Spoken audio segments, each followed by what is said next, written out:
If you think about it and you have somebody, take example of long COVID, they're really fatigued and they're kind of crawling out of the hole and they're starting to feel a little better, and we want to get some more energy priming in them. We give them Nicotinamide Riboside orally, for example, and a B complex and minerals. During the process, they may also have some. Hey, it's Dr. A. Welcome to my YouTube channel. I've been doing research and teaching in the naturopathic and integrative medical communities for 30 years now, and I've been a clinician practicing with cancer and chronic illness patients for a very long time. I use this YouTube channel to answer questions, and a big question that came up after an original video we did was, could you break down a little bit more about NAD, Nicotinamide Adenine Dinucleotide, the nutrient, how it works in the body, and are supplements effective if I take them by mouth to help me with my NAD levels? Also, would I want to do that? So let's get at it right now. First off, Nicotinamide Adenine Dinucleotide, the long name for NAD, is a primer that's used in a lot of cofactor processes in the body. So I'm going to talk about non-mitochondrial processes and then mitochondrial processes. Non-mitochondrial uses of NAD are literal cofactor operations where you are generally using NAD to help an enzyme go from a substrate to a product or making something that you need. Now, that might be a neurotransmitter in your brain, might be part of an enzyme formation system or another enzymatic type of a system in your liver or elsewhere in your body. So NAD is used all over the body. The brain uses a ton, the liver uses a ton, etc. The part most people focus on when doing NAD supplementation or augmentation is generally the mitochondrial part, which is, if we think about mitochondria, which make the energy for your cell, so that's a good thing. If low energy is literally low mitochondrial rate in the body. So if we think about those mitochondria, we have multiple inside of our cells. You can have a few hundred in your muscle cells. You can have 5,000 in your heart muscle cells. Brain has a bunch, etc. NAD happens to be at the beginning of running the mitochondrial energy production system. So this is why NAD is used so much as a supplement or a support to try and help return energy to somebody. What NAD does is at the very beginning of the mitochondrial electron transport chain, which runs oxidative phosphorylation and helps out with cell respiration, etc., is NAD donates the initial chemistry to help run the chain. Now, the faster the chain runs, the more energy is produced. So that's why NAD has such a big focus. That and the fact that people have developed supplements and IV therapies and stuff to support NAD function. So what's NAD made of? Well, nicotinamide adenine dinucleotide tells you a little bit about the structure, but vitamin B3, you also might see supplements called niacinamide. So there's two different chemical forms of B3. If you take a niacin supplement, you may get flushed. That's pretty common with niacin supplements. Niacin at high dose has been used in cardiovascular disease to lower triglycerides, things like that. And niacin also has been used in psychiatry and other things for a long time. Niacinamide, if you take that, you could take hundreds of milligrams, grams, you will not flush from that because the chemistry is a bit different. Well, which one would your body prefer to make NAD, which is more complex? So if we take niacinamide and we take another niacinamide and put them next to each other, and then the adenine dinucleotide is a bunch of other chemistry at the top that holds these two niacinamide tails together, what you will see if you look at biochemistry is niacinamide, the amide form, is going to be closer to making NAD than plain niacin, the flushing kind, would be. So if we're trying to use the least expensive way to promote NAD formation in the butt, because your body has the enzymes to do this, we give people niacinamide, okay, the supplement. So that's the least expensive way to do it. It often takes a long time, and if you're really fatigued, if you're recovering from surgery, if there's any other reason you need NAD kind of cranked up, sometimes it's a little bit slow. So what are other ways to do it? Well, there are precursors. Now, could I take NAD orally. Well, you could, but your digestive system will break that molecule down and you won't get much efficacy out of oral NAD.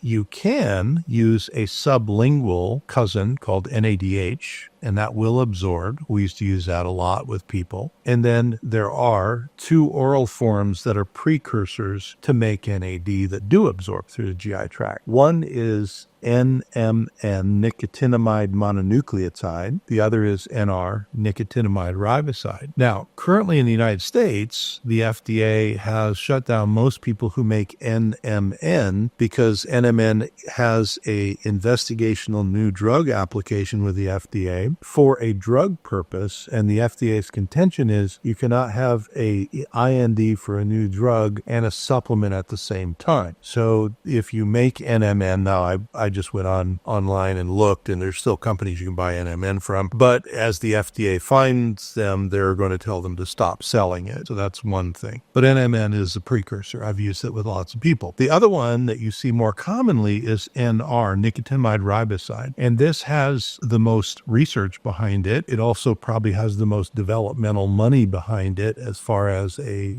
supplement to prime NAD, etc. And so NR is commonly used. So the way I look at it is, if money is no object, which of course it always is, you really need NAD, nicotinamide riboside is going to be a faster way to get there. If you just want chronic long-term support beyond your diet to form NAD, take supplemental niacinamide, which is much less expensive, but takes a lot longer to work. The difference, for example, is I can take 1,000 milligrams of niacinamide and I won't really feel, any energy change perceptibly, but if I take it over time, I probably will. If I take nicotinamide riboside, NR, and I take 100, 200, 300 milligrams, I will often feel an energy shift that day, sometimes within an hour. So nicotinamide riboside, you do feel more. So that's what NAD is, and that is kind of what's behind the different types of supplementation. Now, I don't know the status in Canada or any other country. You can probably still get NMN. If I'm looking clinically at nicotinamide riboside and NMN, the nicotinamide riboside does tend to give me a clinical response a little faster than NMN, but both of them do work. So if you're in a country, you can get either one will work. Nicotinamide riboside, NR, will work faster, generally speaking.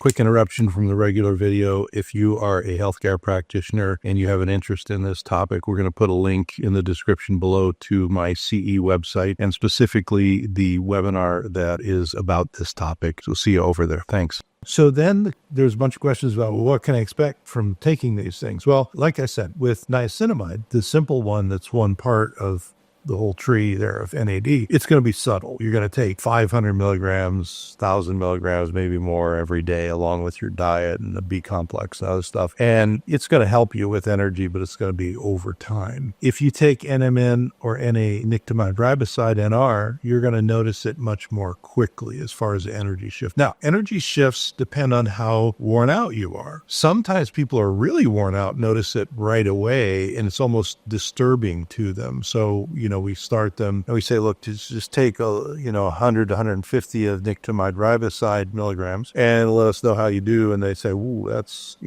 almost too much. Felt over-caffeinated, etc. We may have them take less, might have them take it every other day, something like that. And then what they'll notice is at a certain point, their energy starts to regroup because they're doing other things to support this. And then they are able to shift the dose, take it every day or whatever. The other thing is you take it and you're 2 weeks in and you get back with your provider and you're like, maybe I noticed something, but I'm not sure. And you're taking 100, 150 milligrams of nicotinamide riboside. At that point, the practitioner might say, well, you're either you have a lot of need or, maybe you got inhibition or whatever's going on. Why don't we try more? And so then they might go, from 200 to 300 or something like that milligrams of nicotinamide riboside, about the same for NMN too. So there's sort of a faster effect, a slower effect, and most people it's somewhere in the middle. Now, another question that comes up with what to expect is, do I have to take this forever? Because it's expensive. Well, the answer is no. You don't have to take anything forever generally. But as a supplement, it's supposed to be on top of what you're eating and getting in your body. So once we have people recovering their energy and their diet is tuned up and they're feeling better and all of that, we usually have them start to wean off of the nicotinamide riboside and take less over time. Now, some people still will take a little bit every week. Some people just don't need it because they're healthier and they're kind of on the other side of the illness. A lot of it depends on why you are doing it. And then beyond what to expect, we got a lot of questions about, well, is there a way to optimize the supplementation I'm doing? And the answer is, of course, yes. So the first thing is, because this is getting to core levels of your body's function. So there's the non-mitochondrial functions, which are enzymatic pathway manipulation, stuff like that your body does millions of times a day. And then there's the mitochondrial part that your body does millions of times a day. And what you feel usually is the mitochondrial part. So we might want to optimize it. Well, the first thing is that you never use any nutrient alone. Okay, it always does something to other nutrients around it. With B vitamins, which remember nicotinamide is vitamin B3, so NAD is considered active B3, but it's actually a downstream metabolite, very active. So anytime you use one B vitamin, you're going to use other B vitamins generally because you will speed up the pathway, your B vitamin, say it's NAD that you're taking, and that pathway has other pathways it speeds up that use other B vitamins. So for example, in the mitochondria,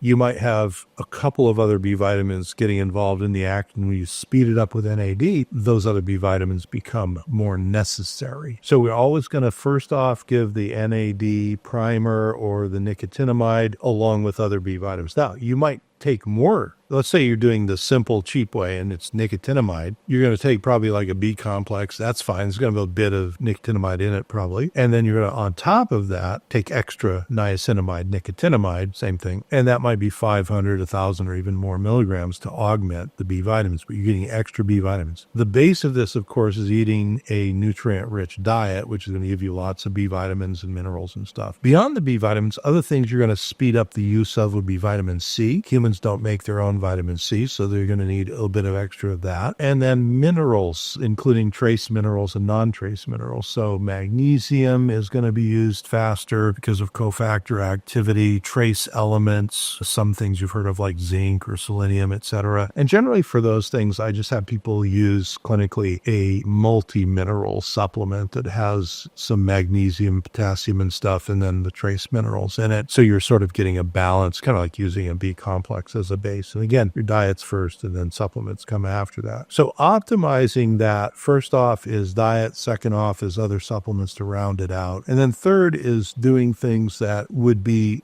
generally supportive if you have other issues. So if you think about it and you have somebody, take example of long COVID, and they're really fatigued and they're kind of crawling out of the hole and they're starting to feel a little better, and we want to get some more energy priming in them. And so we give them a nicotinamide riboside orally, for example, and a B complex and minerals. Well, they may also, during the process of long COVID and whatever else is going on, they may also have some infections they're cleaning up, other infections beyond COVID. They may have some inflammatory things that they're dealing with. They may have discovered that the methylation issues they have genomically are really bothering them. Of course, you want to treat the other collateral problems that the energy, really the reason the energy was in deficit from, and then the whole ship is going to get better overall. All right. Well, I hope this answered the questions that we triggered through NAD. I'm Dr. A. Thank you so much. Thanks to all you new subscribers, all you present subscribers. Please like, share, subscribe, do the notifications, and I'll see you on the next video.